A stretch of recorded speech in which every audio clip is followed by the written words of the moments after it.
Hi friends, இன்றைக்கி evening வந்து பார்த்திங்கன்னா நம்ம ஒரு ஸ்வீட் ரெசிபி நம்ம பார்க்க போகிறோம். 90ஸில் வந்து பார்த்திங்கன்னா எனக்கு வந்து எங்கள் பாட்டி வந்து செஞ்சு கொடுத்து அந்த ரெசிபி.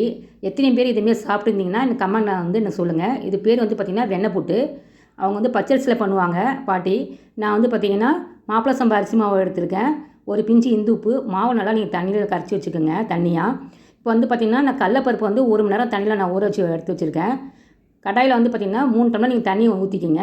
கடலப்பருப்பு போட்டுக்குங்க. கடலப்பருப்பு நல்லா வெந்ததுக்கப்புறம் பார்த்தீங்கன்னா ஏலக்காத்தூள் போட்டுக்குங்க. இப்போ நம்ம கரைச்சி வச்சுருக்கோம் இல்லையா மாப்பிள சம்பா அரிசி மாவு, அதை ஊற்றிக்கிட்டு அடுப்பை வந்து பார்த்திங்கன்னா நம்ம லோ ஃப்ளேமில் வச்சு கை விடாமல் நம்ம வந்து மாவு நல்லா கிளறணும். மாவு நல்லா வாசனை வரும், நல்லா வந்து வெந்து வந்து நமக்கு திரண்டு வரும். அப்போ வந்து நீங்கள் வெல்லம் இல்லை நாட்டு சக்கரை போட்டுக்குங்க. போட்டு நீங்கள் கை விடாமல் நல்லா கிளறுங்க.